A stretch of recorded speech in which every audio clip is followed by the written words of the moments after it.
The Alamo is a very famous and important place in the United States. It is located in the city of San Antonio in the big state of Texas. Many people visit the Alamo every year to learn about its special history. Its original name was Mission San Antonio de Valero. It was first built as a church and a home for Spanish priests and Native Americans. Over time, its purpose changed, and it became a strong fortress. The Alamo is important because a famous battle happened there a long time ago. This battle was a key moment in the fight for Texas independence. It stands today as a symbol of bravery and the high price of freedom. When you think of Texas, you might think of cowboys, big hats, and the Alamo. The story of the Alamo is a story of courage against very difficult odds. It tells us about a small group of people who decided to fight for what they believed in, even when they knew they might not win. This makes the Alamo more than just an old building. It is a place that holds the spirit of Texas. People from all over the world come to see it. They walk on the same ground where heroes once stood. The Alamo helps us remember an important part of history that shaped not just Texas, but all of America. The main reason the Alamo is so famous is the Battle of the Alamo, which took place in 1836. During this battle, a small number of Texan soldiers defended the fort against a much larger Mexican army. These defenders, who came from many different places, fought bravely for 13 days. Even though they lost the battle, their sacrifice inspired other Texans to continue the fight for freedom. The story of their courage became a powerful tale that was told again and again. It reminds us that sometimes fighting for a cause is important, no matter the outcome. The Alamo is a shrine to these brave individuals. So the Alamo is much more than just a tourist attraction. It is a historical landmark that holds deep meaning for many people. It began as a peaceful mission, but destiny turned it into a battlefield. Today it serves as a museum and a memorial, teaching visitors about the events that happened there. Its story is a mix of history, legend, and pride. Understanding the Alamo helps us understand the history of Texas and the values that its people hold dear. It is a place where the past feels very close, and the lessons of history are written in stone and earth. The story of the Alamo begins long before the famous battle. It started in the year 1718 as a Spanish mission. The Spanish priests came to this land to teach Christianity to the local Native American people. They called it Misión San Antonio de Valero. The mission was a small community. It had a church for worship and houses for the priests and the Native Americans who converted. They also had workshops and farms where people worked and grew food. For many years it was a place of peace and religion, a center of Spanish life in the new territory of Texas. It was one of the first missions in the area. Over the next several decades, the mission grew. The main stone church that we see today was started in the 1750s, but it was never fully completed by the priests. Life at the mission was not always easy. There were diseases and sometimes attacks from other Native American groups. By the late 1700s, the number of people living at the mission had become very small. The Spanish government decided to close it down as a religious center in 1793. The buildings were given to the remaining mission families. The peaceful days of Mission San Antonio de Valero were coming to an end, and a new chapter was about to begin for the old stone walls. Around the year 1803, a Spanish military company arrived and set up a post in the old mission. These soldiers were from a town in Mexico called San Jose y Santiago del Alamo de Parras. It is believed that the soldiers gave the old mission its new name, Alamo, in honor of their hometown. The word Alamo means cottonwood tree in Spanish, and many of these trees grew nearby. The peaceful mission was now a military fort. The soldiers made changes to the buildings to make them stronger for defense. They built barracks and stored weapons inside the thick stone walls. The Alamo had officially transformed from a house of God into a fortress for soldiers. For the next 30 years, the Alamo served as a military garrison for different armies. First, it was held by the Spanish. Then, after Mexico won its independence from Spain in 1821, the Mexican army took control of the fort. The Alamo became an important military outpost on the Texas frontier. It stood as a symbol of Mexican authority in the region. This military presence was important because many Americans were starting to move into Texas. The stage was being set for a clash between these new settlers and the Mexican government, and the Alamo would be right in the middle of it all. In the 1820s, the Mexican government wanted more people to live in its northern territory of Texas. It invited settlers from the United States to come and live there. Mexico offered them land at a very low price. Thousands of Americans, led by men like Stephen F. Austin, came to Texas looking for a new life. These settlers, who became known as Texians, agreed to become Mexican citizens and follow Mexican laws. At first, the relationship between the Texians and the Mexican government was mostly peaceful. The settlers were building new towns and farms, and Texas was growing quickly. However, problems began to arise between the settlers and the Mexican government. The two groups had very different cultures and ideas about how things should be run. The American settlers were used to having more freedom and self-government. The Mexican government, on the other hand, was becoming more centralized and powerful under a new leader, General Antonio Lopez de Santa Anna. He wanted all of Mexico, including Texas, to be under his strict control. He changed the laws, took away many of the rights the settlers had, and sent more soldiers to Texas to enforce his new rules. This created a lot of tension and anger among the Texians. The Texians felt that the Mexican government was not keeping its promises. They were worried about losing their land and their way of life. They started to hold meetings to discuss what to do. Some wanted to find a peaceful solution and work with the Mexican government. Others believed that fighting for independence was the only answer. The disagreements grew stronger, and small fights started to break out between Texian militias and Mexican soldiers. These small conflicts were the first sparks of a larger fire. The desire for freedom was growing stronger every day across Texas. The conflict reached a boiling point in late 1835. The Texas Revolution officially began with the Battle of Gonzales. The Mexican government tried to take a small cannon from the town of Gonzales, and the Texians refused to give it up. They flew a flag that said, "Come and take it." This small victory gave the Texians confidence. Soon after, a group of Texian volunteers marched to San Antonio and captured the town, including the Alamo fort from the Mexican army. This was a big victory for the Texians, but it made General Santa Anna very angry. He decided to lead a large army to Texas himself to crush the rebellion once and for all. After the Texians captured San Antonio in December 1835, they knew that General Santa Anna would come to take it back. A small group of about 100 Texian soldiers remained to defend the town. They decided to make their stand inside the walls of the Alamo mission. Their commander was Colonel James C. Neal, but he had to leave due to a family illness.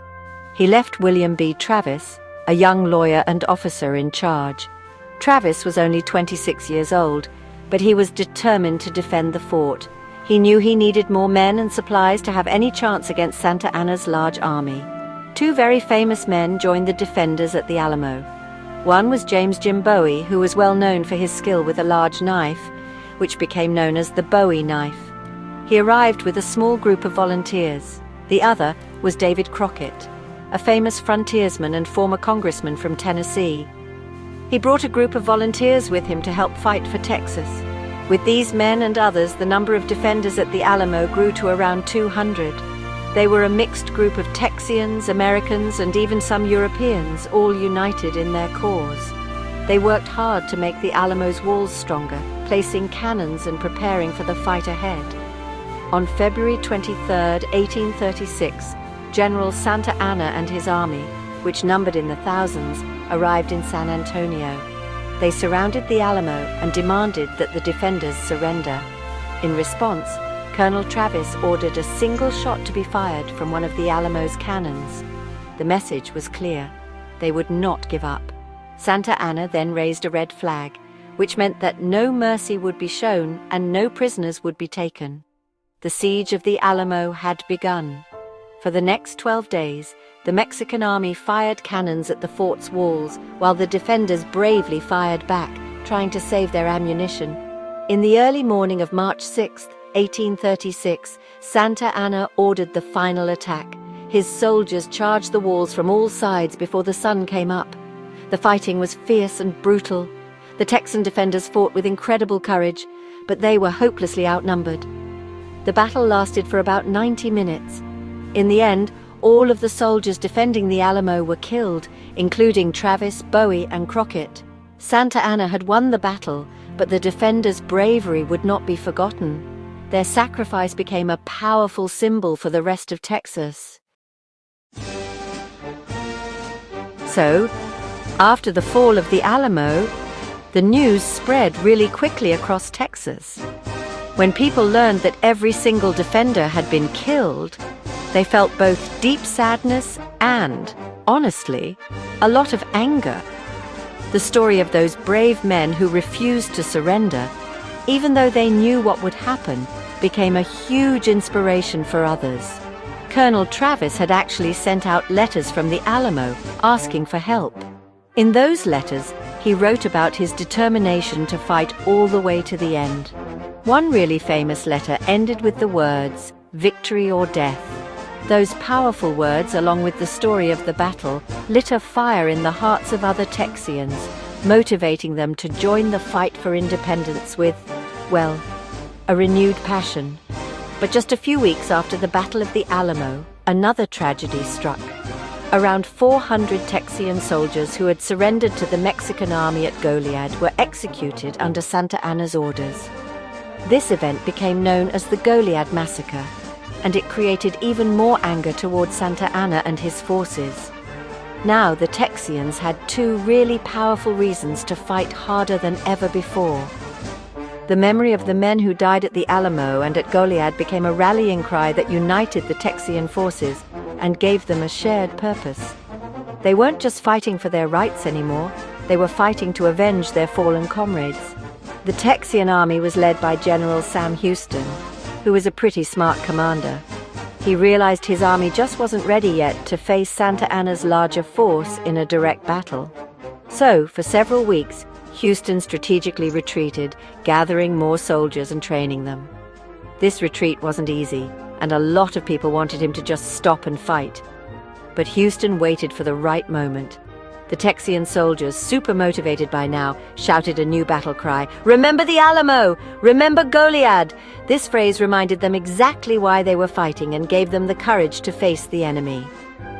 Finally, the right moment came on April 21st, 1836, at the Battle of San Jacinto. General Houston found Santa Anna's army resting near the San Jacinto River. In a surprise attack that afternoon, the Texian army charged the Mexican camp. Shouting, "Remember the Alamo," they completely defeated Santa Anna's army in a battle that lasted just 18 minutes. Santa Anna himself was captured the next day. This decisive victory secured Texas's independence. The sacrifice of the Alamo defenders hadn't been in vain.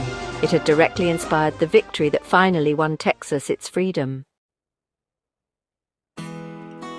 The Alamo that the defenders fought in was much larger than what we see today. It was actually a complex of several buildings and walls spread over about 3 acres. The main plaza, or open area, was surrounded by thick, high walls. The famous church building, which is the most recognizable part of the Alamo today, was actually not the main defensive point. It was, at the time of the battle, an unfinished building with no roof. The defenders used it as a powder magazine and a final place of refuge. Most of the main fighting happened along the long outer walls, especially the north wall, which was the weakest point of the fort. The buildings of the Alamo were made from limestone cut from local quarries. The walls were thick, but they were old and not originally designed for a major military battle, so the defenders had to work hard to repair and reinforce them. They built platforms for cannons on the walls and dug trenches for protection. The Alamo complex also included a long 2-story building known as the Long Barrack. This was one of the oldest buildings on the site and served as the living quarters for the priests and later the soldiers. During the battle, it was the scene of some of the most intense hand-to-hand fighting. After the battle in 1836, the Alamo was left in ruins. The Mexican army destroyed many of the walls before they left San Antonio. For many years, the site was neglected. and parts of the old mission were used for other purposes, like a storage warehouse by the United States Army. The stones from the ruined walls were even taken and used for other buildings in the growing city. The famous curved gable or hump on the top of the church facade was not there during the battle. It was actually added by the United States Army in the 1850s when they repaired the building for their use. This shape has now become the iconic symbol of the Alamo. Today, only a few parts of the original Alamo complex still exist. The most famous is the church, often called the Shrine. The other major original building that remains is the Long Barrack. These two structures are the heart of the historic site. The old outer walls and other buildings are gone, and the modern city of San Antonio has grown up around the site. When you visit the Alamo today, you are standing in what was once the middle of a large fortress. The ground itself is historic, and efforts are made to preserve these remaining structures so that future generations can learn the story of this important place. The story of the Alamo is so powerful that it has inspired many myths and legends over the years. These stories are often more dramatic than the real history, but they show just how much the event means to people. One of the most famous legends is about Colonel Travis drawing a line in the sand with his sword. The story says that just before the final battle, Travis knew that no more help was coming. He drew a line on the ground and asked any man willing to stay and fight to the death to cross over the line. According to the legend, all but one man crossed, showing their commitment to the cause. While this is a very powerful and inspiring story, there is no strong historical evidence that it actually happened. The first person to tell the story wrote it down many decades after the battle, and he was not there to see it. Historians believe the story was created to emphasize the bravery and unity of the defenders. Another legend involves the death of the famous frontiersman Davy Crockett. For a long time, it was believed that Crockett fought fiercely until the very end and died swinging his rifle like a club. This image of him as a heroic last-stand fighter is very popular in movies and books. However, some historical accounts suggest a different end for Crockett. A diary written by a Mexican officer, José Enrique de la Peña, was discovered in the 20th century. In this diary, the officer wrote that a small group of defenders, including a man believed to be Crockett, survived the battle and were captured. General Santa Anna then ordered them to be executed. This version of events is still debated by historians. Some believe the diary is real, while others question its authenticity. Whether Crockett died fighting or was executed, his courage in coming to Texas to fight for freedom is not in doubt. Another common myth is that the Alamo was a well-designed and strong fortress. In reality, it was a crumbling old mission that was very difficult to defend.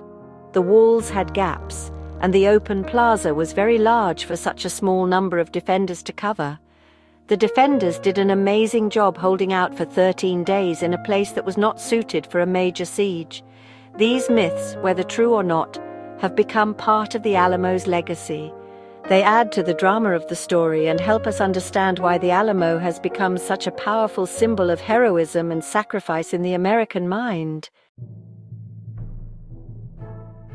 Today, the Alamo is one of the most popular historic sites in the United States, attracting millions of visitors each year.